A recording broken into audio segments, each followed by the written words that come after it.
Recording in progress.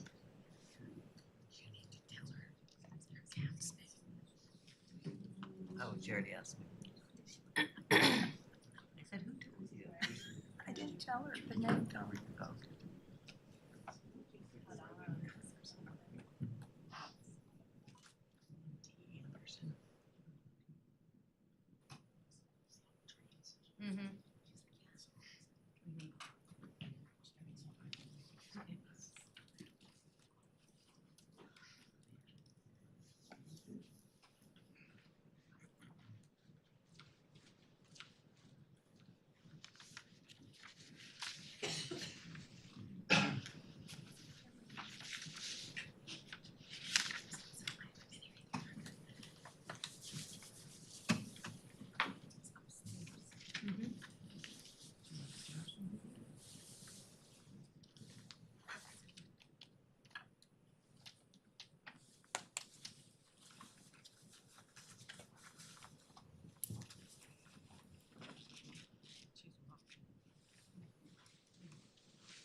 This might be a few seconds back.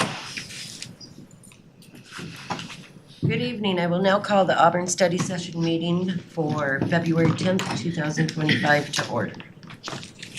Tonight's study session meeting will be held both person and virtually. Hannah, do we have, can you please call roll? Deputy Mayor Rakes, Here. Councilmember Ammer, Here. Councilmember Baldwin, Here. Councilmember Brown, Excused. Councilmember Clinton Taylor, Excused. Councilmember Tracy Taylor. Here. Councilmember Troutman Well. Here. Do we have any announcements, reports, or presentations? Or we do not have any announcement. I think you skipped over agenda modifications. Oh, We do agenda not- modifications. We have no agenda modifications, Okay. Chair. We have no announcements or reports on the agenda tonight. So our first thing on the agenda, we're going to move up the resolution. So that would be Director Crum. Yes, we do have an announcement report presentation scheduled on the agenda. And that is with Alexandria T, Planning Services Manager for the 2025 look ahead.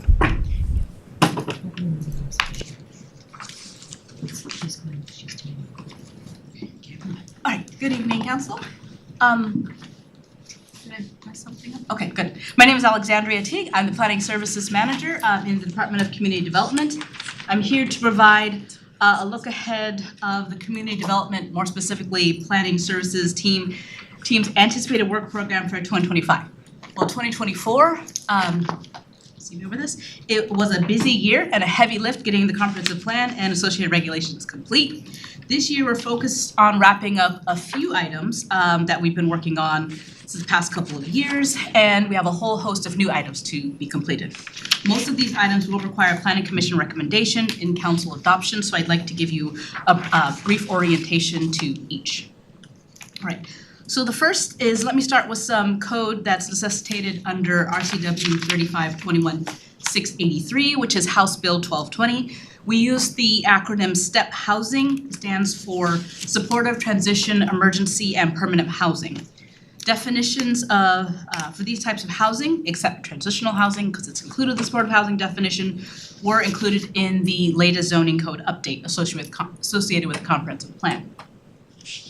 Generally, these housing types are intended for families, either homeless or at risk of homelessness, experience disability that prevents barriers to employment or housing stability, or generally require structured supportive services to be successful living in the community, or all of the above.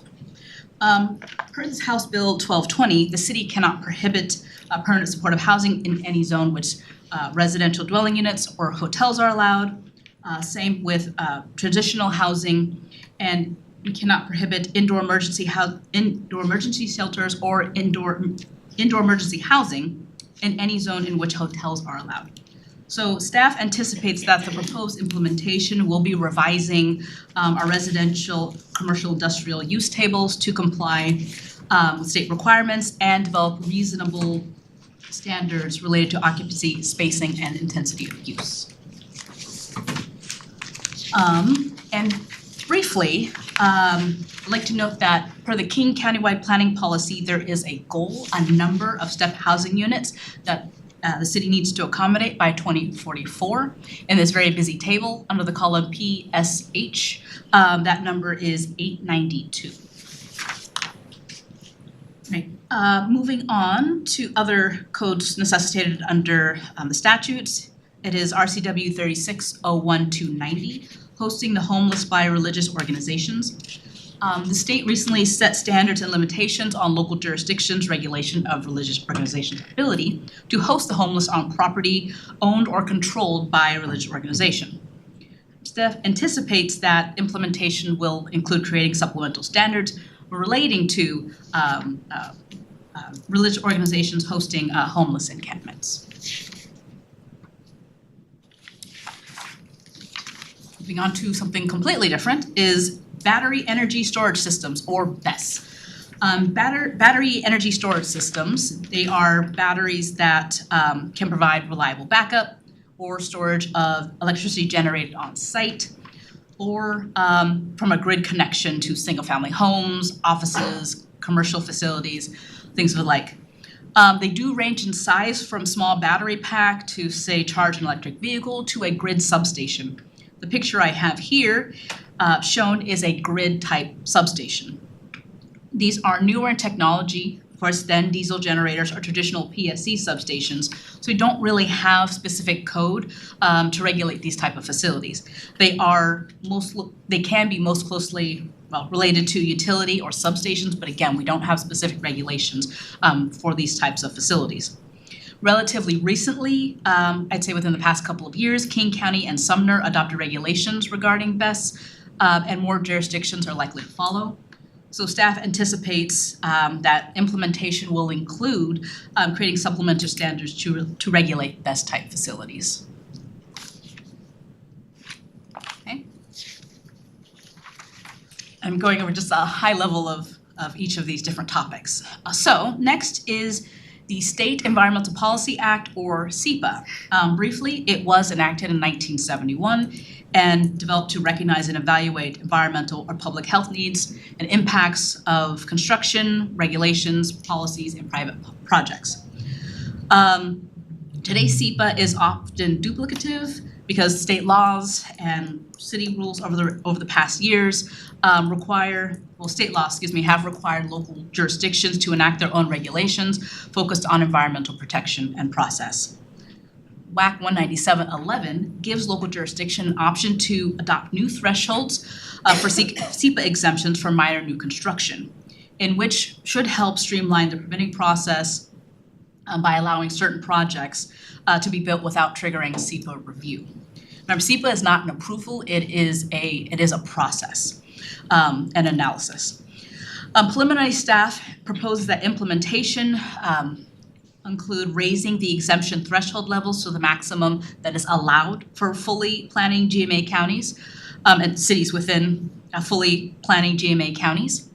Note that the city would retain the authority to require SEPA in cases where the responsible official determines that a proposal has a reasonable likelihood of causing a moderate adverse impact on environmental quality.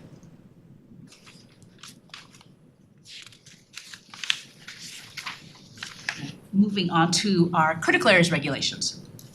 The Growth Management Act requires that all cities and counties adopt regulations to protect critical areas. They include 1 through 5 shown on the screen. Most frequently, in Auburn, we contend with wetlands, geologic hazard areas, and frequently flooded areas. All critical areas have to be designated and their functions and values protected using the best available scientific information, known as BAS, or BAS. As part of a follow-up action of the comprehensive plan, we must review our critical areas regulations and to ensure that they're consistent with the standards recommended by Ecology, Department of Fish and Wildlife, and with the best available science. They were last updated in 2018 and adopted in 2019. So we will complete that project this year. Now, moving on to a more planning process, the downtown plan. So this has been in progress for a few years now. The downtown plan, the original downtown plan and environmental impact statement were adopted in 2001, and it has provided direction for the downtown over the last 20 years. The city was awarded a grant through the Washington State Department of Commerce to refresh and rethink our plan and create a planned action ordinance for the downtown area. This allows the city to incorporate changing conditions, characteristics, a new community and staff visions for the downtown, while remaining compliant with our regional growth center requirements. The draft environmental impact statement associated with the downtown plan, which evaluated 3 alternatives, was issued September of 2024. The final environmental impact statement, in which one of the alternatives was selected, alternative 3, was issued January of this year. We expect, next one. So alternative 3 was selected. It did represent the highest growth among all of the 3 alternatives. It featured increased building heights, including building heights up to 125 feet and 75 feet, which is 75 feet is what's included in the downtown now. The updated vision for the downtown encouraged more activity, more arts, housing, economic development opportunities, and hopefully will enhance the livability downtown.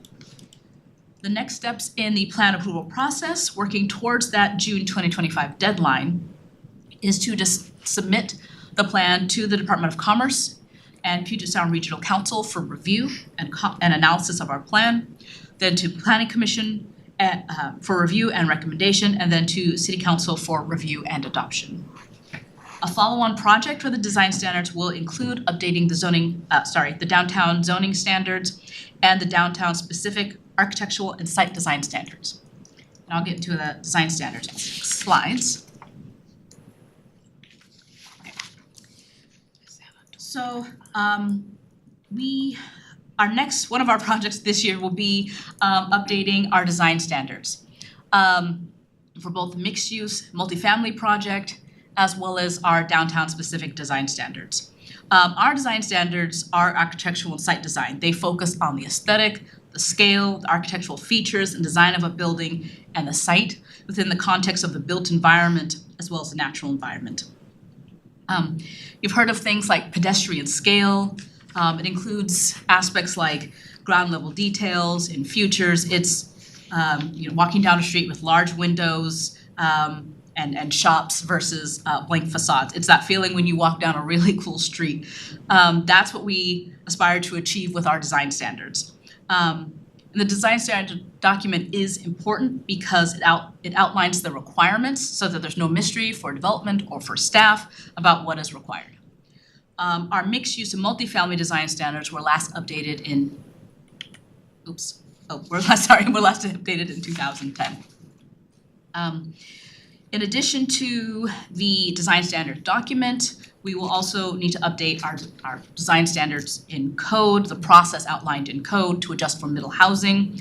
Middle housing has its own design standards for residential units between 2 and 6. So the mixed use and multifamily design standards are anything 7 units and above and for mixed use projects. We hope to have a consultant help recommend some design changes, some aesthetic design changes. We hope to have the consultant help with recommended design changes for both the multifamily and mixed-use design standards as well as the downtown-specific design standards. And then moving on to our climate action plan. We are currently working on the climate action plan. It is intended to identify implementation that the city and the community at large can complete. It is the action plan to the climate element that was adopted as part of the 2024 update. The action plan should be completed May-June timeframe of this year, but before it's completed, we will have a lot of public engagement to complete. We have staff right now going into the community for tabling events at Let's Go, at Green River College, the library, well, let's go. We also have an open house planned for February 19th from 4 to 6 p.m. here in council chambers. And we're working on getting the word out with tabling, flyers, and through social media, with the help of multimedia. And then lastly, we have our annual amendments. Annual amendments are based on RCW 3670A. We can only amend the comprehensive plan and land use map once per year. This is to provide some stability.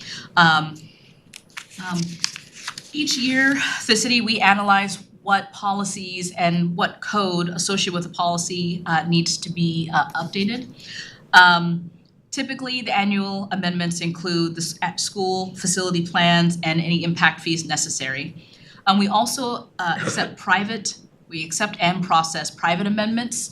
Private party can submit a request for a policy change or a map change, changing the zoning and the land use designation for a future development. I don't anticipate many amendments this year, considering we went through the periodic update, but I do expect to have the critical areas code as part of the annual amendments and any cleanup actions from the code that we just updated. Naturally, when you update a code of that size and you actually get to using it, sometimes you find, oh, this word needs to be tweaked or this thing needs to be tweaked. So I expect to have some cleanup actions from the periodic update. And that is a list of what we have planned, but you know, things always fall in the laps throughout the year. So. Thank you very much. Council, any questions? Councilmember Baldwin? Okay. Maybe starting with the battery energy storage systems, the BESS supplemental standards that you're looking to create. In that area, I've heard different feedback as neighboring communities have been exploring having those, you know, in their boundaries. One of the things, or sort of two of the things that I've heard in that space is concern around placement of having those facilities either near schools or near residential spaces had been conveyed into me. And the other area is from a response perspective, if something was to happen to that facility, does it require any type of special response from VRFA for being able to contain fires if there were issues there, for example. Are those some of the things that will be explored as you're working on developing those standards? Absolutely. Okay. Absolutely.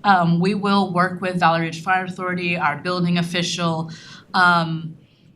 Yes, and we've been just preliminarily talking with other jurisdictions. What do they have? What are their concerns? But definitely looking at things like containment. So it's too preliminary to talk about what code we have, but we're just at this stage like exploring with other departments, like what could they foresee, like Valley Regional Fire Authority, emergency management, what could they foresee if something of this nature, you know, a thermal runaway event as they call it. But yes, we are looking into all of those. Okay.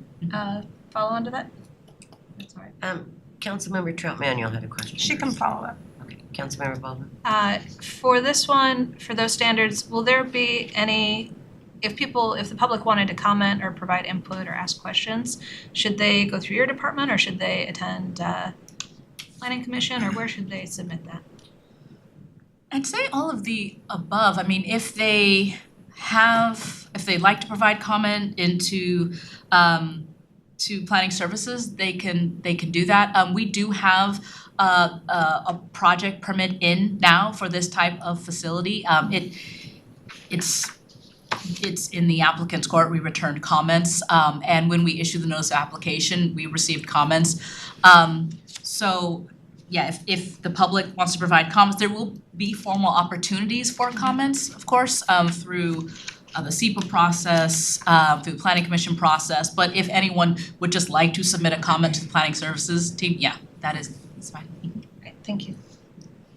Okay, on page, on the downtown plan and regulations, you made a comment about 125 and 75, and I found it here on, could you go over that again?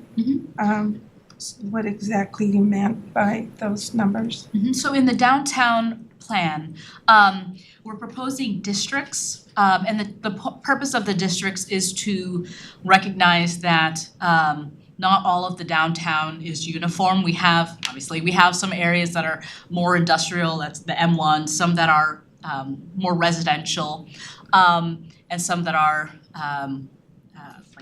have medical and wellness facilities, like hospital. But we also note that the downtown is a regional growth center. It's also one of our growth centers that we've identified. So we do intend to direct growth and housing and jobs in that area. So portion of the downtown, one of the proposed districts is a height of 125 feet. Is it feasible? That's in the building code. But so it may, but the intent is really to have some areas of more intense density to help us meet to direct growth in that area and help us meet those future targets. Okay, thank you. And that's what year is that going to be done? You didn't say what year it was going to be. Hopefully the downtown plan will be adopted by June of 2025. There are still some significant milestones to submit it to Puget Sound Regional Council. They review regional growth center plans and submit it to Commerce, and then to Planning Commission and Council for review and deliberation. All right, thank you for clearing that up. Any other questions? Councilmember Baldwin? For the design standards, maybe because we've got it right next to our climate action plan, on that slide, I think back one, thank you. It didn't note sustainability or climate action plan references kind of in this section. Are we looking at incorporating anything into design standards for buildings, specifically as you think towards, the cost for HVAC, can be quite high, whereas in other places where there tends to be, higher daytime temperatures, you'll see that buildings will have, shade that comes out to prevent, sun coming in the windows and heating it up. And so I know that more modern architecture that we have in Western places tend to rely very heavily on strength of HVAC, but that also puts a lot more demand on the grid. So in looking at those design standards, are we considering things of that nature as far as, what do they call it? Resilient, green resilient. Sort of resilient, but also like passive heat prevention. We do have in the design standards document now, I believe it's the mixed use multifamily. We do have, I think it's a section for green building design. But it was adopted in 2010, and I'm sure there's new technology, I'm sure there's new recommendations, so that's something we could definitely look at incorporating in the new document. I will say these design standards are more geared towards the aesthetic, but there is some site planning, and I know that like a functional shade can be part aesthetic, part of the building code, so it kind of blurs the lines, but I think, yes, that's definitely something we can incorporate. Okay, or at least consider. Or consider, yeah. And then sorry. Any other questions, Councilmember Baldwin? Thank you. And second to that, with those design standards for mixed use or for residential, I had heard from some downtown residents that they loved their new places, but they were somewhat disappointed, again, back to that communal HVAC issue, that I think they didn't have windows that opened in their apartment buildings at higher levels, right? And so I don't know if that's something that is considered from a, living quality perspective to be able to open a window for some fresh air, obviously with safety coming first, but if that's part of design standards as well. No, I think that's maybe more of a building code. Yeah, I could maybe provide some clarity on that. So the building code has some specific requirements related to fall protection. Right. And so once you get above a certain height, if the window is at, I think it's like 36 inches or lower, the building code just flat out requires it to be prohibited from being open more than 4 inches. all I've got for this section. One last time, any questions, council? Thank you very much for all the information and your presentation. So next up, we have the municipal service discussion item, and that will be with Director Martinson on medical and dental benefits options for council members.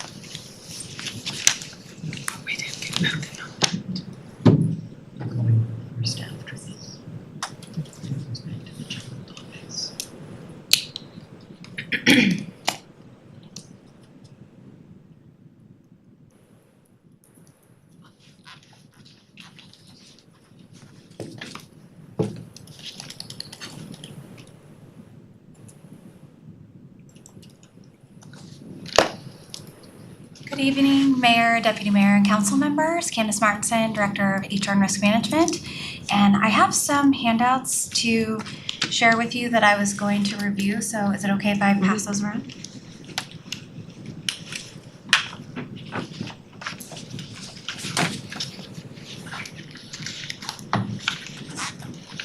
Sorted by stacks. So if you want to just take the top and then pass it around. I'll take this for city clerk. Yeah, take one, if you take the top stack, and then you pass it around. And then if you take the top stack of this one, pass it around. Take the top step and pass it around.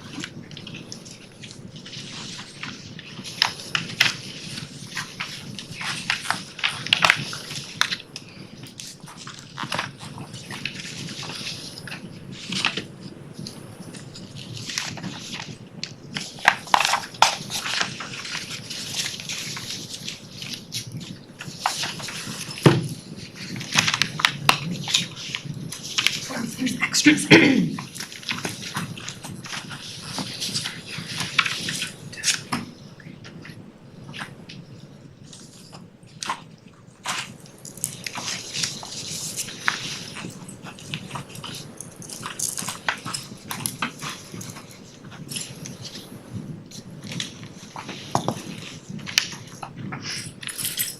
Good evening. I'm here to discuss on request of Mayor Backus and Deputy Mayor Riggs the options available for council for medical insurance benefits. And so we've done some research of what the options are for council members. And so the first handout that I have here is an email that I had sent to council on December 12th explaining what the options were. And so just a high-level overview, the city participates in Association of Washington Cities, but the only medical plan that we offer from the AWC is a Kaiser plan. And so AWC allows for council members to participate in any insurance plan that the municipality provides. And so we offer Kaiser, which is a managed care plan where you need to go to Kaiser facilities and Kaiser doctors. So you don't necessarily have the PPO network like you're used to and maybe some of the insurance plans that you've been on previously. And currently we don't offer any Medicare supplement plans for them. So I don't know if any of the council members are on Medicare, but we could look into any specific personal situations that you have, if that is a request or if there is more information needed on that. We also offer an insurance plan for our full-time benefited employees through a broker, Brown & Brown, and that is a Primera plan. And unfortunately, the council members don't meet the definition of the underwriting requirements for that plan because you don't work full-time 40 hours a week. So unfortunately, that is not an option. And so if you were interested in looking into the Kaiser option through AWC, there are participation requirements that the AWC has. So that would be at least 50% participation or 4 of 7 council members is required for eligibility. And then dental insurance would require 75% participation, so 6 out of 7 council members. And then if there was an interest in life insurance, that would require 100% participation. And so the breakdown of the costs. So the costs for what we're going to refer to as employee only, but that would be council member only, for Kaiser would be $853.18 per month. And then the cost for a spouse would be $839 per month. So the total cost of employee plus spouse would be $1,692.18.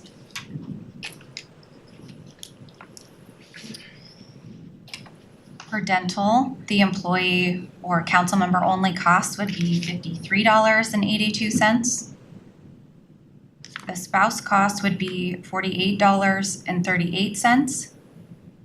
For a total dental cost of employee plus spouse of $102.20. So previously, when Human Resources had done research on other options for individual council members, that there is the statewide health insurance benefits advisors that could assist council members if there was an interest, instead of offering the medical plan option, to offer a stipend. And in our preliminary research, there are other municipalities that offer a stipend versus offering the insurance. And so looking at the previous cities that we've used for council salary determination through the Independent Salary Commission, we looked at those cities to see what they were offering their council members for medical options. And so we're awaiting to hear back from all of them, because this was a discussion point this morning with our city attorney and Mayor Backus in preparation for this evening. But what we have found is that so far the city of Kirkland offers a medical stipend of $470 per month. Candace, can you say that city again? Kirkland? The city of Federal Way offers a stipend of $494 per month. And the city of Burien offers a stipend of $750 a month. I'm sorry, did you say 1750? 750. Okay. I truly can't hear you, sorry. No, it's okay. I can be louder if you'd like to. So once we get additional information, if there's interest in finding out more details of other cities that provide stipends and what those stipend amounts are, then we can provide that information either to the municipal focus area chair and vice chair, or we can email council and communicate that information if you're interested in that. And then the second document that I handed out that has some comments in the margin and some highlighted areas. This is off of the AWC website that shows the elected official benefit participation criteria. So I just put some comments in there as I had prepared this for Mayor Backus to research this a little bit further. So this just more or less summarizes what I've presented on the AWC option, but if there's anything in there that you have a question on, I'm happy to assist or happy to research further. Council, do you have any questions? I don't have a question, but I have a comment. I brought this to the deputy mayor because there are some of us that don't have a full-time job and don't have insurance. And so I thought, I know when I first became council, I went to our HR to find out if we had, any capabilities of getting insurance. And at that time, it wasn't as much as it is now. So I looked into it and I thought it was really good, but we're talking about not all of us. There's always such a turnover on council that it would be nice for us to have an opportunity if we get some other council members that aren't full-time workers that don't have benefits, to be able to have an extra benefit to follow, be able to pay into it. So that's why I brought it up, and hopefully we can all look at this and see for the future. Councilmember Tracy Taylor. Thank you, Deputy Mayor. Candace, can you tell me what the premiums are for a full-time employee for the city? So it depends on the plan, but those premiums for Kaiser are the same premiums that would be for a full-time employee. So employee only, the 853.18. So it's all the same across the board? Yes, I can confirm that, but I'm happy to send you all kind of the rates of how they break down all of our rate sheets. I have a question. So is that what the employee is paying, is the 800 and? Let me verify while I'm here. That's why I brought my computer.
Yes, so the employee cost is the same as the council member cost for Kaiser, so $853.18 per month for employee only.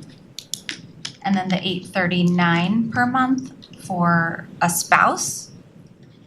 So total premium, if there was interest in covering employee plus spouse, $1,692.18. I didn't know if there was interest in covering other dependents, so I only looked at employee plus spouse. So that's what's taken out of their check then, is 800 and something? No, so the city pays employee only. So we pay the full premium for that, the $853.18 per month. And then the way that a full-time benefited employee's dependent is split is that the city covers 90% of those costs and the employee covers 10%. In the past, when we've had part-time benefited employees, the part-time employee was responsible for 100% of the dependent cost. So the city did not pick up 90% for them. It was essentially intended to be an employee-only benefit at that point that was covered. Okay. Councilmember Tracy Taylor. Thank you, Deputy Mayor. Director Martinson, how does this potential change go with our budget? We have a balanced budget and now we're throwing something like this. Is this for current 2025 or are we looking to 2026 to implement this? And will it throw us completely off of our budget? So this amount is not budgeted for, to my knowledge. I don't necessarily draft or form your budget, so I don't know if there is anywhere to absorb this cost within the council's budget. But I know that I'm not aware that this was budgeted for. Okay.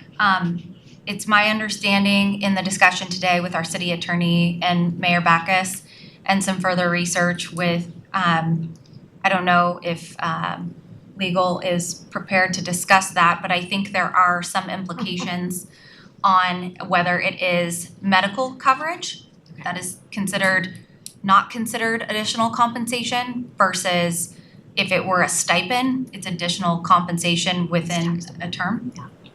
That is correct. Fantastic.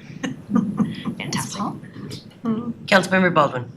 Yeah, I appreciate the time that you've spent beginning to pull this information for us. And I think I'd like to continue to find out more about what comparable cities are doing, in part because whether it's implemented immediately or whether it's implemented in the future, we are growing in our population. So, we know that we're going to be hitting 100,000 residents in the next few years. There's a possibility that we might have to also explore council positions and whether having the part-time is appropriate or whether it needs to be something that becomes more of a full-time type position.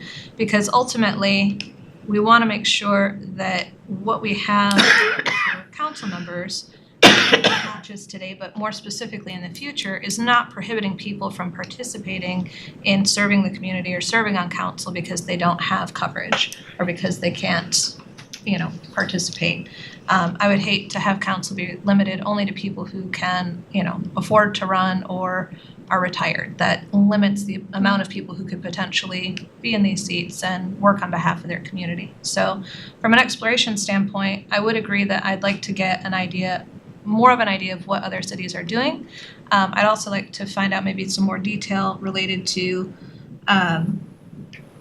how, what are the thresholds of hours worked that council would have to be meeting like in the future if we were to be considered more in that employee space or even be more compared with the part-time employees and staff that we have, as well as what total financial impact could look like at whatever point it would be put into place. So I think before we get to a point of decisioning, we just have a lot more to find out. Any other comments or questions, council? Councilmember Tracy Taylor. Thank you, Deputy Mayor. I guess I struggle with this a little bit because of us having a part-time position as a council member, and the full-time employees that work for the city earn those. I'm not saying that we don't earn that, but I also had said during the budget process that I felt that we were not being fiscally responsible, especially with the council budget, or rather a council travel budget at $7,400, and then adding this onto that. I just don't think our taxpayers would really appreciate this. I just don't think it's fiscally responsible of us to implement or even introduce something like this. Mayor Backus. Candace, let's say at some point there was the desire and 4 council members wanted medical, and one of them left the council. There's only 3 then that want medical. Does that then terminate the other 3 members' medical? So for AWC, if we chose the Kaiser plan, which we're eligible for currently, and currently, as I stated, we offer our PPO plan through a broker, Brown & Brown, which council members wouldn't meet the hour threshold of full-time, which is typically 40 hours is what the underwriting requires for that. But you're correct, Mayor, that if there were 4 that were participating and 1 left, so there was only 3, then they would no longer be an eligible group. And so for that period of time that you didn't have 4, then I believe they would probably offer COBRA, so there could be self-pay. So that might be a good discussion point for council on if maybe a stipend, if there's an interest in doing something financially with insurance coverage, that a stipend might be a better fit. Just speaking insurance and not necessarily advising the council on what to do, because you all can discuss and determine what's best for your group. But I've done a lot of research on medical insurance plans, and I would encourage all of you to research on what is on the exchange. There's a lot of very good plans that are actually very inexpensive through the state exchange. So there is that option as well. I know the AWC, when you hear the dollar amounts, they might seem fairly high. So there might be some folks, like I stated before, that are looking for a Medicare supplement plan because of their needs. And there might be some folks that are full-time benefited already in their day job that might not see the value of having the option for an insurance plan if they already have an insurance plan to access at their employer, and no option to maybe waive that insurance plan at their current employer. So I know there's some limitations to stipends, as we stated with our legal analysis from our city attorney and our deputy city attorney, but that might be a good thing to look into for maybe a long-term solution, and definitely happy to share any of the research that we receive back from the cities that we reached out to in preparation for this meeting so that you all can make an informed decision if you choose to make a decision, so.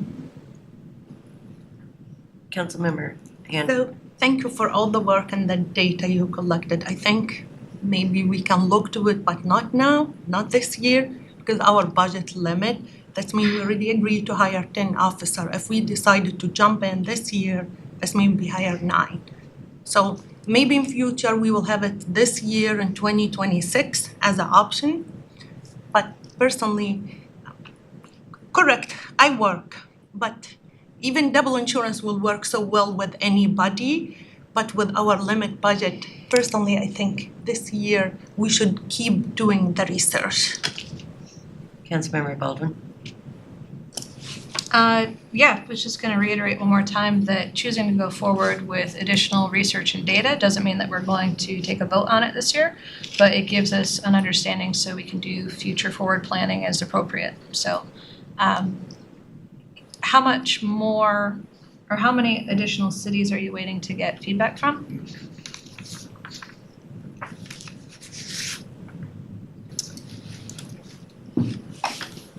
So I don't know if you all want to take notes, but I can write this, or if you can write this down, that might be helpful. So Kirkland, as I stated previously, they do a $470 a month stipend. The city of Kent is self-insured, so their council can be on medical, and they pay $50 to $57 per month, depending on the plan selected, but 100% dependents are paid by council members. And again, that is the city of Kent. So we are waiting on the city of Everett, the city of Shoreline, the city of Olympia, the city of Federal Way has a monthly stipend of $494. Renton is also self-insured. Council members can be on their medical plans, and 100% of the dependent costs are paid by council members. We have not heard back from Lacey, Marysville. City of Lakewood is not eligible, so council is not eligible for insurance plans there. City of Redmond, we have not heard back from. Bremerton, we have not heard back from. Sammamish, we have not heard back from. And Burien is the $750 a month stipend. Councilmember Tracy Taylor. Director Martinson, I would like to see possibly what PERS, like retirement PERS, what that would do for council members for the future, instead of, or in lieu of, like medical benefits. I'd like to see like the numbers on that and if that's possible. Go ahead and look.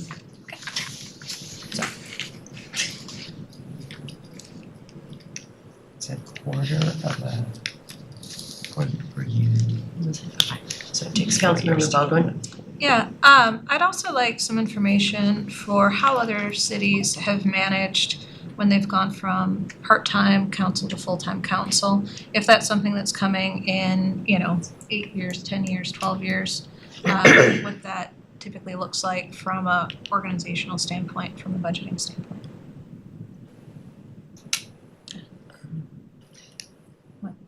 I don't see, there are cities of over 100,000 right now that do not have a full-time council. The only ones that I'm aware of are Seattle and Tacoma.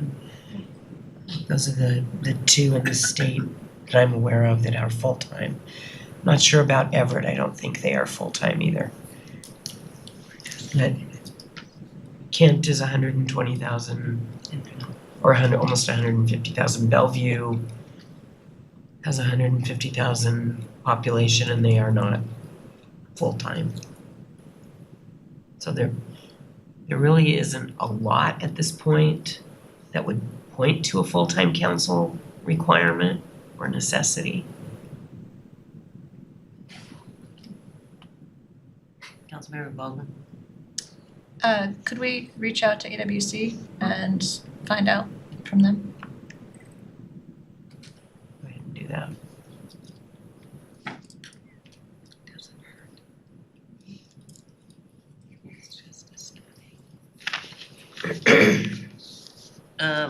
We obviously can't vote on anything, but can we get just like a head shake of who would be interested in moving this forward and finding out more information? 3, 4, 2, no.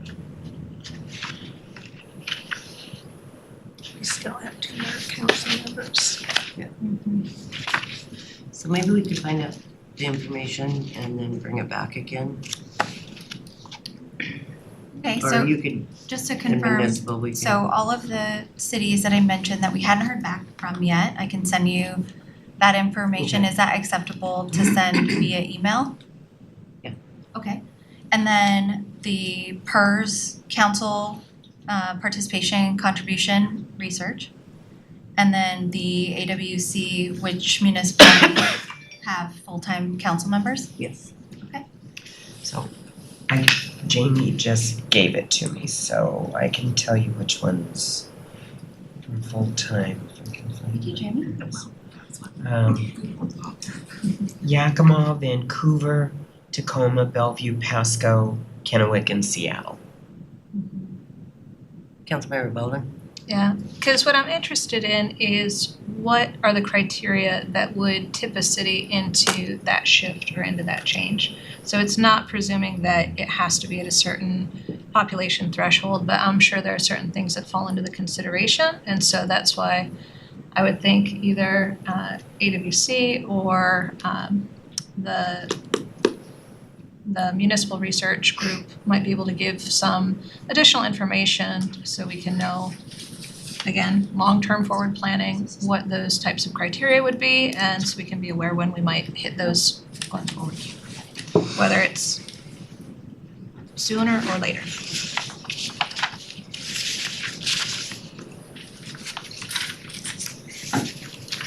Any more questions before we go? Thank you very much. Thank you. Okay, so next on our agenda, we are going to move up the resolution number 5811 with Director Crum.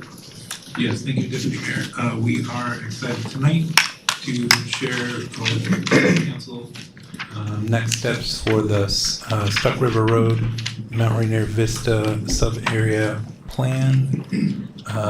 And so we have Alexandria Teague and Steve Souza with the city, as well as Mandy Roberts from OTEC Consulting. Good evening, council. As you mentioned, I'm Alexandria Teague, Planning Services Manager, joined by Steve Souza, Assistant Director of the Department of Community Development, and Mandy Roberts of OTEC. Sorry, I didn't read your title. I'm Principal Planner with OTAC and Project Manager for the project. And we're here tonight to discuss Resolution 5811, an agreement between the city, Sigali Properties LLC, and OTAC for the preparation, OTAC Inc., for the preparation of a sub-area plan of the comprehensive plan for the areas referred to as Stuck River Road and Mount Rainier Vista proposed special planning areas. Right. So let me first provide a little bit of background on the sub-area planning areas or project site, which is easier to say. The picture on the left here is a zoomed out version of the picture on the right, which is here. The project site is approximately 876 acres. The entire sub-area is similar in size to Lakeland Hills. It includes the area known as the Icon Gravel Pit or the Auburn Pit. And it is south of the Green River, across from a game farm park, Game Farm Wilderness Park, northeast of Lakeland Hills, which is over here, and directly east of Kersey Way. This gravel mine site, the Icon Pit, has been in operation for over 40 years and is owned by the Sigali family. The Stuck River Road, Mount Rainier Vista are listed as designated areas in the comprehensive plan and on the comprehensive plan map.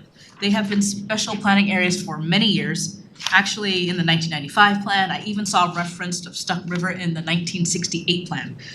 In 2015, we noted the distinction between, in the 2015 comprehensive plan, we noted a distinction between identified, designated, and adopted areas. Designated areas have a specific and detailed boundary of the area. And it's intended that future development of these areas will be guided by an individual plan or sub-area plan of the comprehensive plan. The future sub-area plan will either supplement existing goals, policies, and implement strategies, or replace existing comprehensive plan designations and policies for the area within the specific boundary. These areas have been known, or the project site has been noted as a growth center in the most recent 2024 periodic update comprehensive plan. And as part of this comprehensive plan update, we were looking at growth areas and growth targets, and we made some assumptions that specific infrastructure would be designed and would be considered to accommodate growth in this area. The development of these sub-areas could help ensure the city accommodates our required share of regional growth. Again, that's 12,000 housing units and 19.5 job units. And as part of the comprehensive plan process, the mixed-use land use designation and zoning district were applied to these sub-areas. Through the planning process, though it may be recommended that this change, and that's okay, it further solidifies our intention that these areas are included for significant jobs and housing. Through the sub-area planning process, the number and types of jobs will be evaluated, and there are many redevelopment opportunities that could help us meet our future growth targets. So per the RCW, Sigali will need a reclamation plan for future development of the gravel mine to restore vegetation, soil stability, and proper water conditions after the mining. The work completed prevents future environmental degradation and prepare the site for future use. Sigali has been coordinating with this effort with the city for a couple of years now to discuss the next steps and has hired some consultants to study the area and get some preliminary findings. One of those next steps is the EIS process, or the Environmental Impact Statement process. This is a comprehensive scientific evaluation that helps the City of Auburn, applicants, the public fully understand the likely significant and adverse environmental impacts of a project. It also analyzes if those impacts can be reduced or eliminated by exploring reasonable alternatives and mitigation measures. It's a very high-level planning process to inform the sub-area plan and planned action ordinance. This is a significant project and will take a better part of a year and a half to complete. It's going to be very labor-intensive at times, require a lot of public outreach and coordination. The coordination efforts will be with the stakeholders, which are the public, Muckleshoot Indian Tribe, neighboring communities, and other agencies. This is why the city has hired OTAC to do a lot of the work, which will have strong city oversight of the project since we are the lead agency. As far as the EIS process, it's going to involve scoping. That's where we're going to reach out to those stakeholders to comment on the proposal's alternatives, impacts, and potential mitigation measures to decide what should be studied in the EIS. Once we have that, the EIS will be prepared in draft form. The lead agency, which is the city, is going to analyze the probable impacts of the proposal, reasonable alternatives, and potential mitigation measures. We'll issue that draft EIS to the stakeholders and solicit their feedback. We'll take that feedback, make updates, and prepare the final EIS. We'll analyze and respond to those comments. This might include some additional studies and modeling to evaluate the probable impacts. Once all that is complete, we'll issue the final EIS and use that for information and decision making. Part of that is also going to be analysis of the existing street and utility infrastructure and what improvements will be required to mitigate the infrastructure needs. This includes off-site street, utility upgrades, potential, and the potential of a new bridge over the White River or some sort of upgrade to what is existing out there. With that, I'll turn it over to OTAC. Thank you, Stephen. So, good evening, council members. I'm Mandy Roberts with OTAC. I'm a principal planner with the firm, and I have over 30 years of experience in land use, environmental, and transportation planning.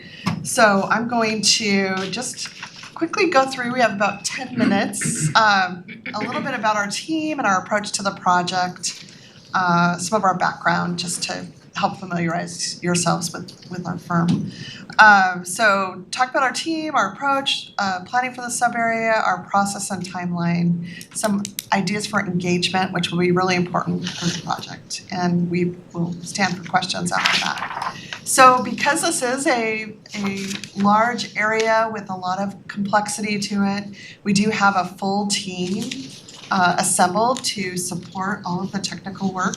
I won't go through everybody that's listed on here, but just know that we have people who are specializing in economics, market understanding, multimodal transportation, and a range of environmental experts, people who are experts in streams, wetlands, biological aspects. We have air quality, noise experts, and then folks who also really understand the city's water and sanitary sewer and other utility systems and the capacity of those to serve a large area like this and how it might grow in phases over time. So we are familiar with Auburn. We are working on other projects in Auburn. It was funny when Alexandria mentioned the downtown plan from 2001. I worked on that. I was one of the team members that was involved in that. So we have a long history of working here. We're excited about the opportunity to continue that. OTAC also has a lot of experience in large-scale master planning projects. Many you might recognize. But what I want to emphasize about that is it's not just about the land uses, such as housing or mixed use or commercial or employment. It's also about thinking about open space, natural areas, trails, parks, how those interweave with the master plan development. Because those are the kinds of things that people like where they live and want to move to those places. So they become attractive features and amenities of the plans. So I'll just kind of skip through. This is all in our presentation and you can take a look at this in more detail, but these are just some examples of master plans that we've worked on throughout the Northwest. And we take really an approach where we're looking at kind of the resources and layering those with the different land use types and the transportation needs, parks, recreation, and all of that together. We also have experience in sub-area planning, and that includes developing planned action environmental impact statements as well. We're doing work in Linwood, much more of an urban context where we're doing a planned action EIS for downtown Linwood. And if you ask me where downtown Linwood is, I'll say it's coming, it's happening. So we did some work in Shoreline as well. We've done quite a bit of work around creating mixed-use centers that are part of these master plan communities, so where do people go to the hardware store, to go to the grocery store? You know, are there places nearby that they can ride their bike or walk to? So that's part of our work as well.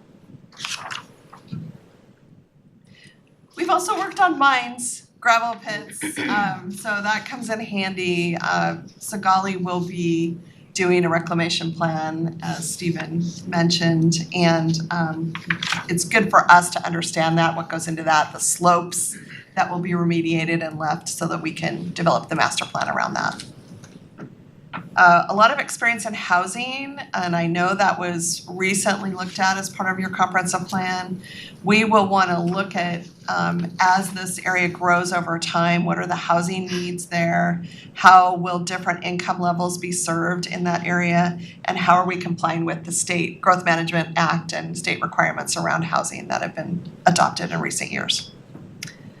So we'll start with understanding the market, the needs in this area. We think like a developer when we're doing this work, but we also have an environmental component to the work that we do. Skip through a little bit. One of the things that is really important, and we like to call this vision that works, but one of the things that's really important is thinking about not only in plan view how land uses might map out, but what are the infrastructure needs and where does the infrastructure go and what are the costs and how is infrastructure paid for. So that's an important part of our effort and our scope as well. We're gonna be looking at the potential for tax increment financing as a financing structure for some of the infrastructure improvements that were mentioned, bridges, roadway widening, things like that, as well as districts, impact fees, grants, other types of funding. So I will just skip through some of these maps. You guys know this area really well, but I do want to just pause here for a minute when I was talking about layered resource analysis. This is really what I mean. We're looking at all of these different elements in planning and how they work together cohesively and supportively. So the land uses, the property configurations, the hydrology and hydrography, the topography, other resources, wildlife corridors. There are elk that migrate through the area, so how to continue to accommodate wildlife needs as part of the plan. And of course, all the infrastructure needs, as I already mentioned.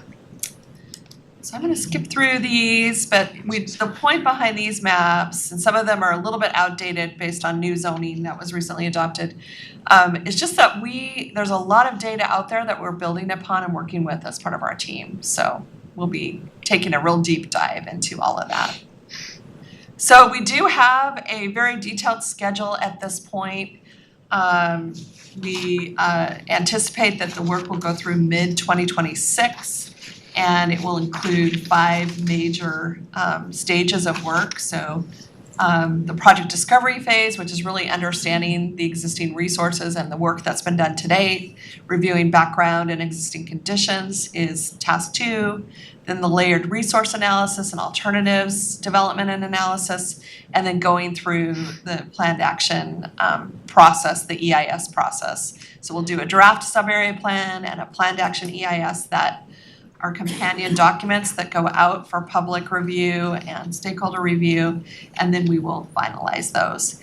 And then the elements that will continue on through the planning process include project management and coordination, collaboration with city staff and Sagali, and engagement of community interests, which includes property owners, tribal representatives, and a multitude of agency staff.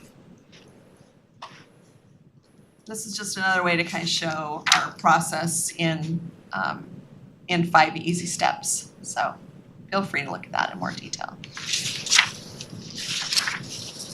When we talk about engagement, we will be developing an engagement plan specifically for this project, and we will make sure it dovetails with the city's protocols and plans for engagement as a whole, but be tailoring it specific to the community interests and property owners and tribal interests in this particular property.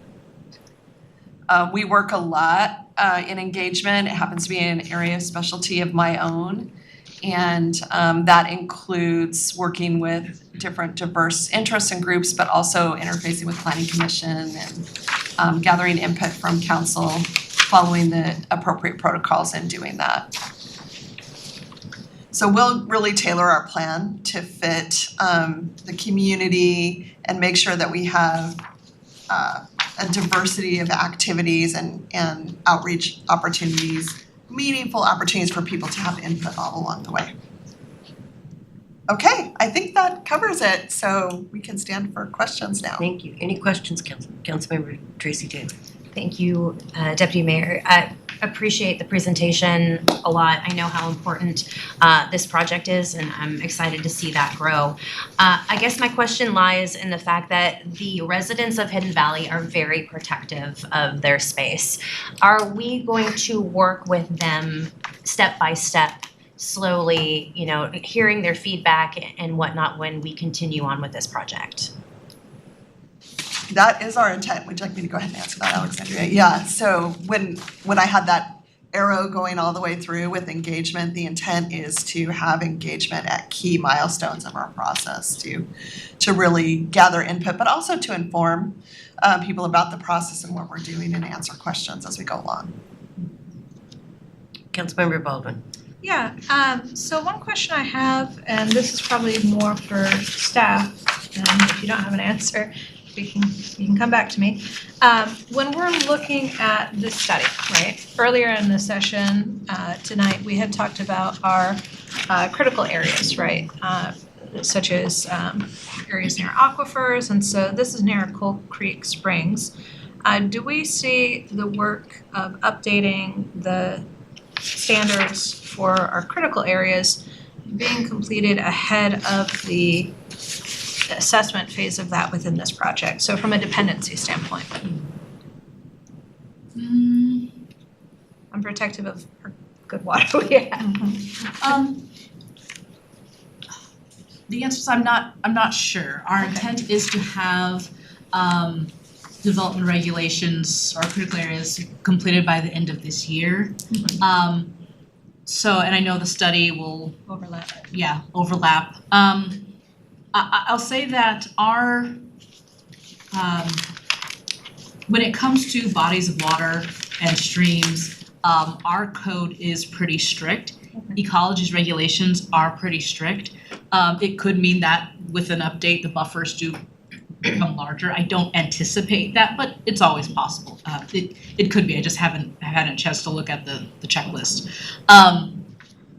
So that's something we can always take into consideration. But I also think that with the sub-area planning process, I know that Segali family, they want to be good stewards, they want to be good neighbors, they want this development to not just be jobs and housing, but also considerate of the environment. So I think that's something, regardless if the development regulations, they change or our analysis is based off of one standard or another, I think that would still be considered. Just making sure we've got coordination along the way. Councilmember Amir. I know in the area we get comment, I think, last year to planning commissioner about the wilderness park. There is some of the community hoping to get the area to be wilderness park specific. Have you communicate with them? I walk the area there. It was like I hope that there will be plan or somehow we will maintain it as a wilderness park. Will be amazing to have here in the city wilderness where you walk there, you enjoy the environment. Have you we get it. I know the planning commissioner got the comment and we got it too. So I will try to find it and send it back. I'm not sure, but with this development, I think there will be opportunities for parks in more active use, and parks that are more passive use, more natural. So that is, I guess that is something that could be considered as well. I know that parks will be incorporated in this program. This one was specific for wilderness, like it's I think, yeah. We get the comment from the resident there. Yeah. If it came into the planning commission, then I can take a look. Yeah, the planning commissioner got it, then after that sent to us. Okay. Councilmember Trout. I have the same concerns as both of my council women about the clear water out there, protect our water and our creek. Also, the habitat of all the woods, all the lumber, the trees out there.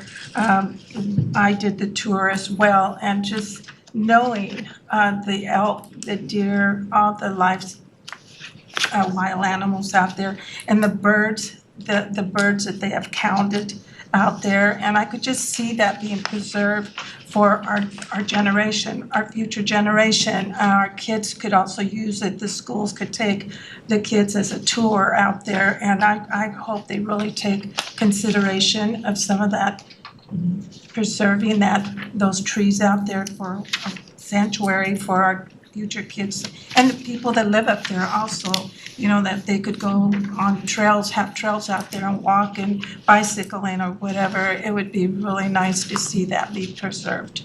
Thank you. Any other questions, Councilmember Paulson? Yeah, could you go back to the slide that you had that showed, I think it was the phases, so I'm trying to find it in my packet. I think it was maybe the earlier one at the very beginning when you were going through kind of the 93? Maybe page Yeah, 93? yeah. There, maybe? oh, she went back. Sorry. I'm going all the way back. I know. Was Wait, it the cities, part of the city's This one. presentation? This This one. one, okay, very good. So this I think might be helpful is talk to me a little bit more about what it means to set the EIS scope. So when we talk about that phase of it, and talking about how that's a stage where if people do have input, whether it's, council members or people who live in those communities or the partners that are associated with it, if I'm understanding, if that's the phase where they need to have that input in order for it to be really a driver within the review process, how long is that phase and as compared with the project plan, and what are going to be those mechanisms for them to engage there in setting that scope? Want me to address that? Sure. Okay, great. Well, there are multiple steps in an EIS process where public stakeholders can have input. And ultimately, the decision about the preferred alternative is the lead agency's decision, and that would be to come back to council for adoption. But specifically for the scoping period, that is early on in the planning process, and it's a required 30-day public period where we ask for comments, ideas, suggestions to be evaluated in the EIS. And we advertise that, put a public notice out, and it's open to the public and agencies to provide comments. And what that does is it helps alert the planning team to any key issues or concerns that definitely need to be addressed in the EIS and covered. It also gives us an opportunity to help shape alternatives around people's interests and concerns. So, for example, if we're hearing a lot of interest in wildlife corridors and trails, making sure that our alternatives have those components so people can respond to those. So that scoping process is really critical to help shape the EIS itself. And then I believe we're gonna look at 3 alternatives. We might look at 5 to begin with and narrow that down, but in the official EIS document, we'll have 3 action alternatives. And that, again, is published for at least a 30-day public and agency review again. And this is a much more formal review where people are asked to submit their comments in writing. I'm sure you're all aware of that because I know the downtown plan also had an EIS. And so those comments then are responded to in the final EIS. So people have an opportunity to see how their comments were addressed in that regard. Yeah. Councilmember Bolden. Is the 30-day timeframe common? Do organizations or municipalities ever extend longer than the 30-day windows? They do, yeah. I've seen 45 days, so we would have to check and see what the city's protocols are, but yeah. Councilmember Troutman. On the same page, you said earlier. What is the earliest that? For the scoping? Yes, for the scope. So I believe I have to go back to my schedule slide. I believe we're thinking in the fall, we would be moving towards scoping because we have a lot of background analysis to do on this very large property. So let me go back to that. And then the 30-day period for the public to review or the entities that you have mentioned there to have written response or come in. When will that take place? For the EIS, yes. That is, I'm sorry, I'm just going there right now. So we're looking at the full, it's a little hard for me to read. The full draft EIS period would be in early 2026 is what we're showing here. And then the final would be more in mid 2026, yeah. We'll also have an open house for the draft EIS for the planned action ordinance. We're going to have an open house, so we'll likely have an open house here in council chambers. We'll go over presentation and people can provide input at that time as well. Is council welcome to come and review all that as well or not? Just not 4 at the same time. Yes, but not so that it's, As long as there's not a quorum. thank you. Okay, Sorry. okay, all right, thank you. Councilmember Baldwin. Yeah, if we were interested in extending the time frame from a 30-day to a 45 for different phases, how would that affect the current proposal? Are there any, deadlines that are driving the current duration for the project? And I say that also acknowledging that I appreciate that it's a very long process from the get-go, but given the unique and very exciting nature of this coming up within our community, I would like to make sure that we get it right and that the community feels like they're having a chance to be involved in that. We can look at that of extending it, and I think part of it not just includes, we can extend the time frame, but it might include different methods of notice, because you could have a longer time frame and not have great notice, and then you just have more days for no reason, to just because no one knows. So we can look at ways to get the word out, from social media to, I don't know, mailings. There's lots of different ways, things we've done in the past for different types of projects. For example, the downtown plan, we mailed to everyone in the extended downtown boundary. We've done, for the comp plan, we've done, I think, utility billing stuffers. And at one point, I think we mailed everyone. So there's lots of different methods we can do, even if we don't extend the time period. But we can certainly look at what it would do to the schedule to extend time periods. Councilmember Baldwin. So yeah, it would be great if you could explore that. I think I would be interested to know what impacts there may be for that. And then I did want to ask for the pit studies that you referenced. I think there are 4 of them in the document. Are those published and available if you wanted to explore how you've, or if there's any, Those were done for private property owners, and so I actually don't believe they are public documents, so, yeah.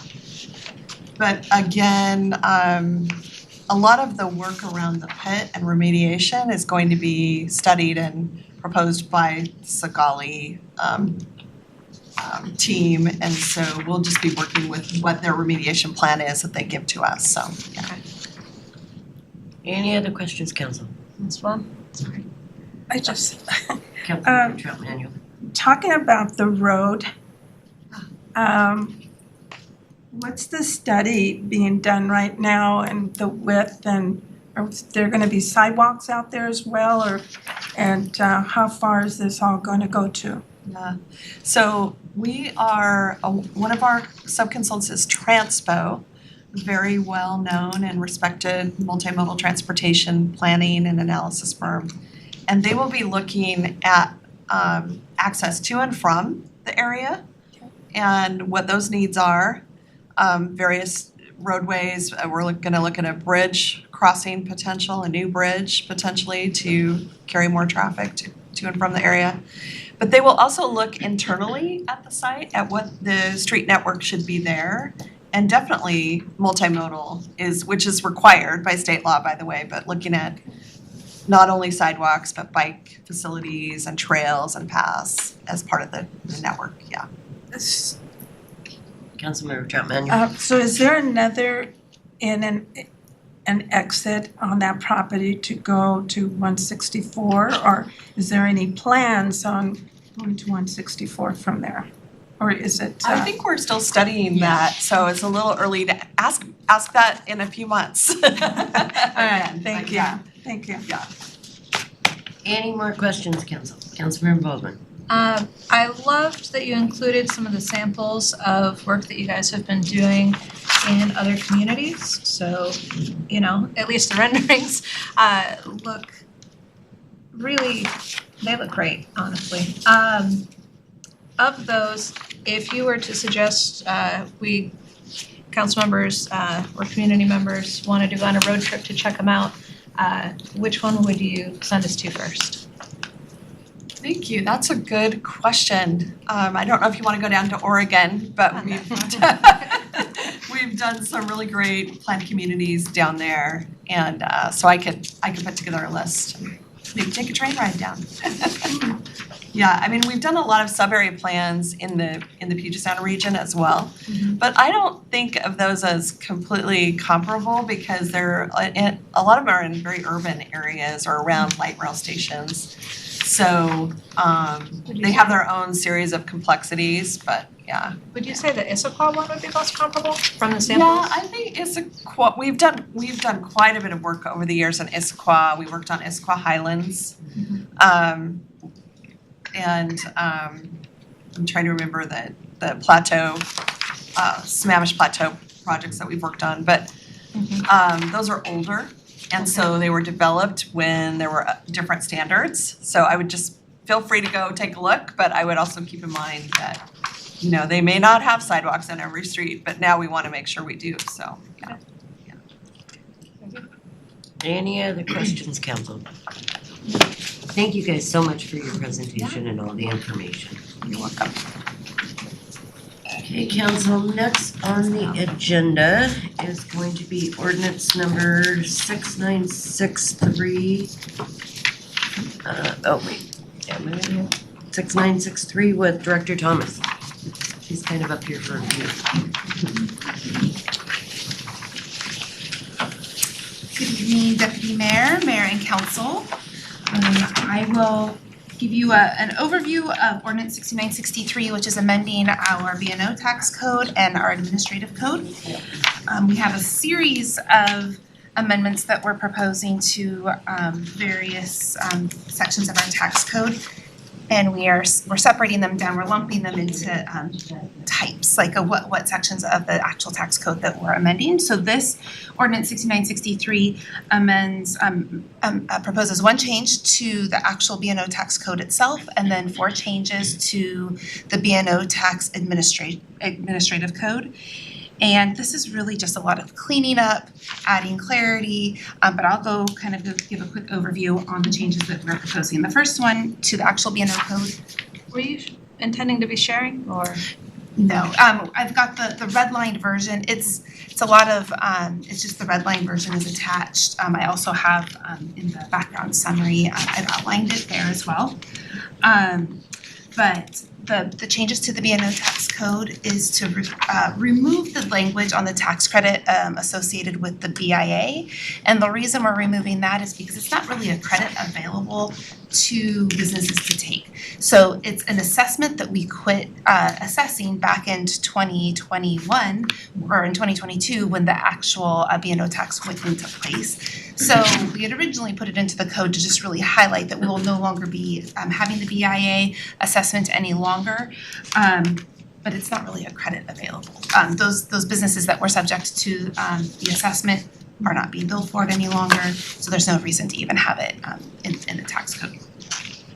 The next changes to the administrative code, the first one is removing the reference to monthly filing. Back in 2023, our tax forms and our tax filing designations to businesses, we removed the monthly tax filing option just because it's really cumbersome even for the larger businesses. So businesses are either placed on a quarterly filing status for the larger businesses or an annual filing status for our smaller businesses. Just getting our code caught up with what our actual tax form and filing designations are and eliminating that monthly option. The second change to the administrative code was removing the tax payment methods, which are no longer available, actually never really were available when it came to B&O tax, and that is cash and wire transfers. So all of the payment options that we still do accept are check, credit card, and online payments that you can either use an ACH or a credit card through our online payment system through File Local.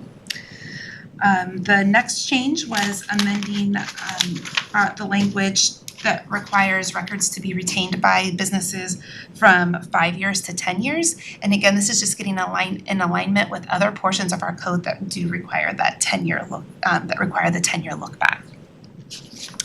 And then the final change to the B&O administrative code is amending the different types, the definitions, and adding more clarity to the different types of penalties that could be assessed on unpaid B&O taxes. Just really making more clear what the different types of penalties are and the amounts that those penalties could be. And this is really more of that incentivizing businesses to comply without us having to tell businesses to comply. So holding them accountable to knowing our tax laws ahead of time. So that is the first ordinance. Any questions, Councilmember Baldwin? Yeah, so I had gone through and I was looking at the sections, and I think most of the changes, are pretty standard. The one that I think slowed me down a little bit was in the section for penalties, right? So as you mentioned, penalties are meant to be an incentivizer that people participate in the process. But I am somewhat concerned by the percentage points of penalties.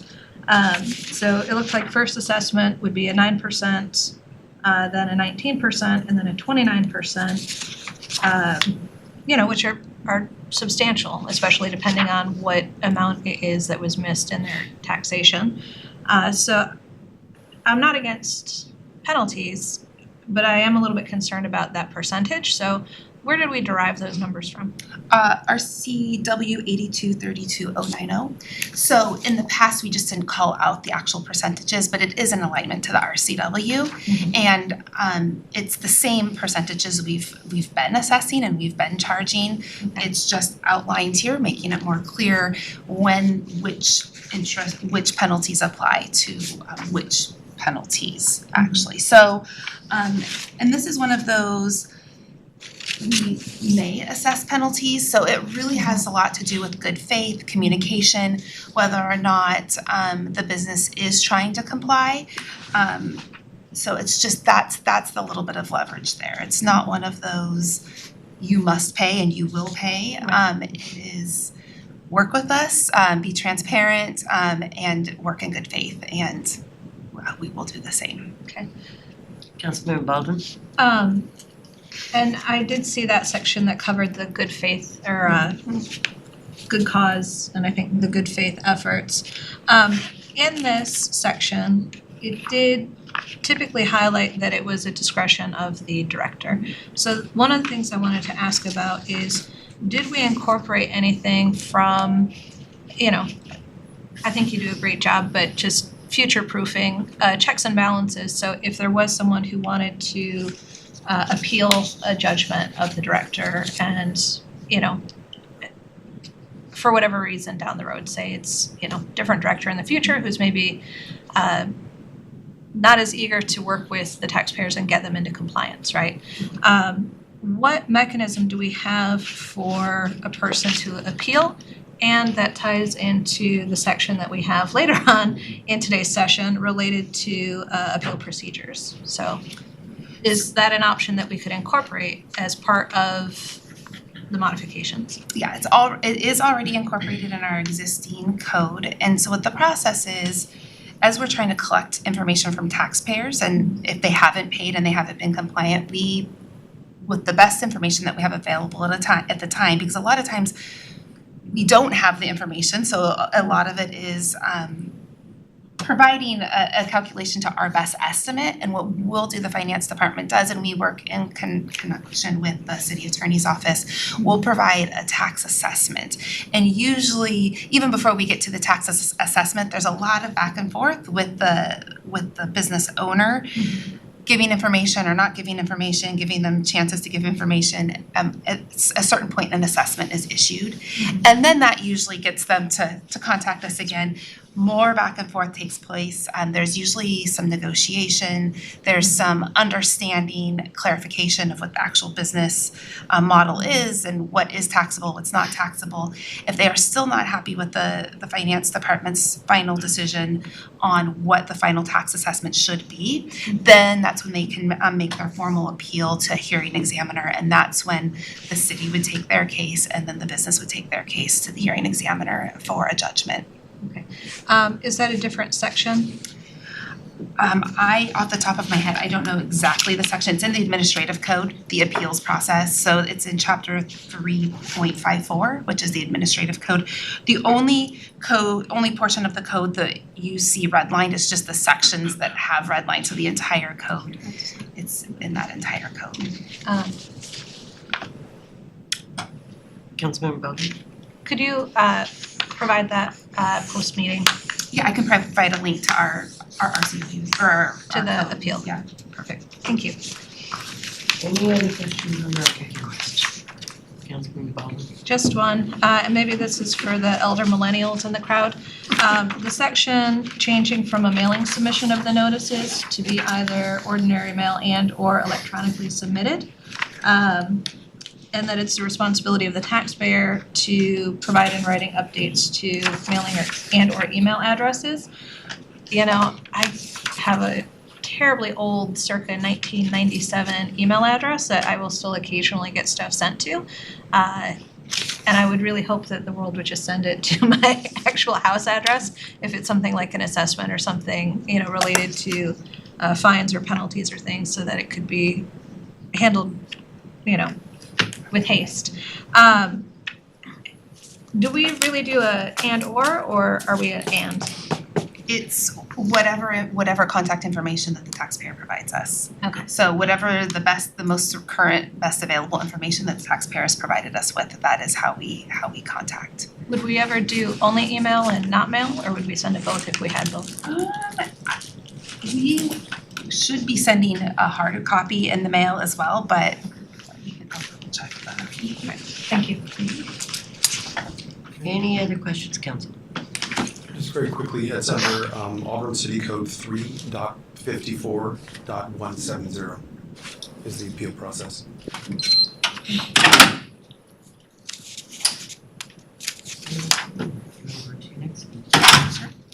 Ready to move on to the next one? So the next ordinance is ordinance 6964. Again, this accomplishes a couple of different sections of our code.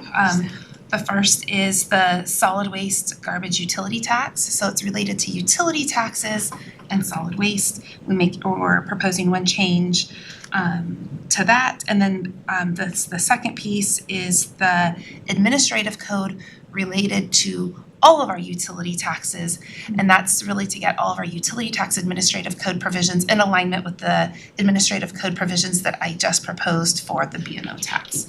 So starting with the changes to the code section 3.41, which relates specifically to solid waste, we are adding a lot more definitions to add clarity to the types of activities that fall under solid waste, recycling, composting.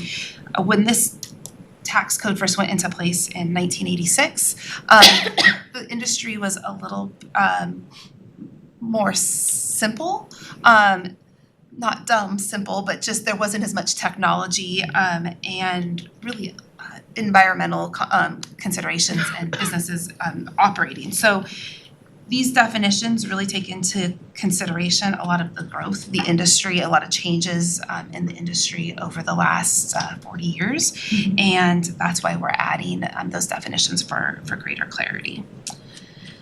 And then again, as I mentioned in the administrative code section, we're proposing changes for the filing definition, removing the tax payment methods that are no longer available, and then adding more definition to the penalties section. So all this just exact same copy and paste changes from the B&O tax code into this tax code. Councilmember Baldwin? Sort of a translation for other folks. If we are modifying this with the additional definitions, does that affect anybody who's receiving their services for solid waste through waste management today? It does not. In fact, it really just adds greater clarity and better application across all of our solid waste providers, so everybody is being treated the same as our solid waste, or as our waste management company, and the customers receiving service from them. It does not change their taxability at all in what they're currently reporting. Great. Any other questions? Okay, so let's move on to ordinance number 6967. All right. One more tax. This is just making changes to the city admissions tax code. Again, like all of the other codes, bringing in consistency and clarity for a better application of the city admission tax code. The first one is to make a change to the section that relates to the tax rate change and just clarifying that the tax, we're not changing the tax rate. It's just for easier understanding of what the tax rate was. It was written out in an interesting way, and how I've not seen a tax rate written in a long time, so we were just getting it so it's easier to understand what the tax rate really is, and then it's also in alignment with how we identify the tax rate in all other sections of our tax code. And then the next amendments that we are adding to the admissions tax code is really just all to the definition section. So we have 6 changes that we're adding to the definition section, and I'll run through those really quick. One is to clarify the applicability of cover charges for reserved seats and tables, just to say that that could mean whether a reserved seat, this table is assigned, or whether it's general admission, it applies to the same, they're the same thing. We added examples under what is considered equipment or facility rentals, the types of activities that could fall under equipment and facility rentals. That is an existing portion of the code, equipment and facility rentals. We just provide examples in what that could mean. We add clarity in when an admission tax is applicable to food and refreshments. Then we added a whole new definition for elementary and secondary schools. We added examples to the definition of place to include private clubs, cabarets, and any private club conducting cabaret activities or similar place of entertainment. And then our last amendment was to clarify the definition of subscriptions and memberships to include sporting activities as well.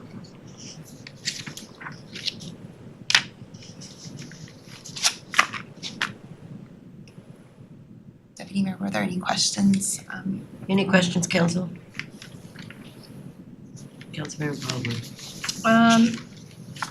Sort of similar as before from what you said at the very beginning is these new definitions are providing clarity, but from an impacts perspective to, people seeking entertainment in Auburn, it should be the same. It's still all of the changes are just in alignment with how the admission tax was originally written. Just adding more clarity on what does it mean. So. Councilmember Baldwin. Where are the cabarets at? I don't know, but again, we look at a lot of our other neighboring cities' tax codes, and just to help add consistency also across cities too, making sure that we're not doing anything. And if not here in Auburn, they exist other places, so they've included them in their tax codes. So. Very good. That's your homework to check where Yeah. they are. Let us know. No. Any other questions, Council? Okay, so we'll move on to ordinance number 6968. Yes. This is not it's tax related, but not our own tax related. I bring this ordinance every year to council for consideration, and it is our local revitalization financing. It's our levy on a portion of the sales tax that the state collects here in Auburn, and it was a Senate bill back in 2009 that became available to us in 2010 for us to identify local revitalization areas. It was a way to incentivize cities to put money into revitalizing certain areas in their downtown. And we were able to take up to $250,000 a year from the state's sales tax that they collect. It's not additive, doesn't add to the sales tax, it just allows us to take a portion of their sales tax. We are asking to levy our $250,000, and we use that money to go towards our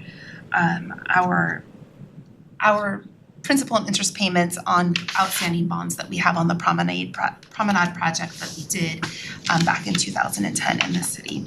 And this is year 16 of the 25 years that we're able to take the $250,000. We have 9 years left on our bonds, and we have 9 years left on being able to take that $250,000. Any questions, council? Thank you for all your presentations and for your Thank you. information. Anytime. Okay, we're gonna go on with ordinance number 6969 and our deputy city attorney. Like he's gonna do that for us. Good evening, everyone. So this is basically we're trying to streamline how we do appeals across all of our code.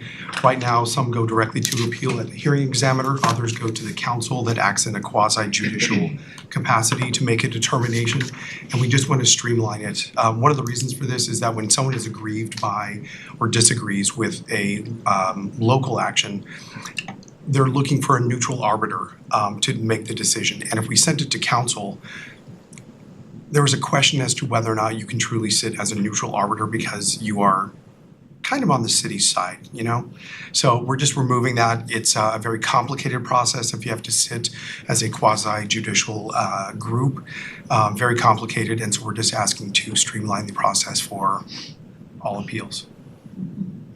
Council, any questions? Councilman Baldwin. Is this what we would expect other cities to be doing as well? Or are we just cleaning up here? Yes. As the agenda indicates, this has been a trend over the last 10 years of eliminating the quasi-judicial programs in other cities as well, so we're just following suit. Any other questions, council? All right, thank you. Thank you. Okay, council, before we adjourn, we have one more thing we need to deal with. It is time to bring back our rules and procedures. And so under our new rules, the council elects 2 people to be on the ad hoc committee.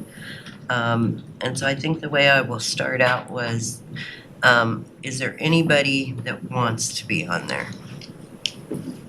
Okay, and I also got word that Clinton wants to be on there. Yeah, can I say that? Councilmember. Okay, yeah, Clinton said that he would like to serve on that. And since he's not here. Okay, so we have 2 people that want to be on it. So can we get the We head can't take a shake? vote at this time. Okay. Then we will bring it to council next time. Okay. Meeting adjourned.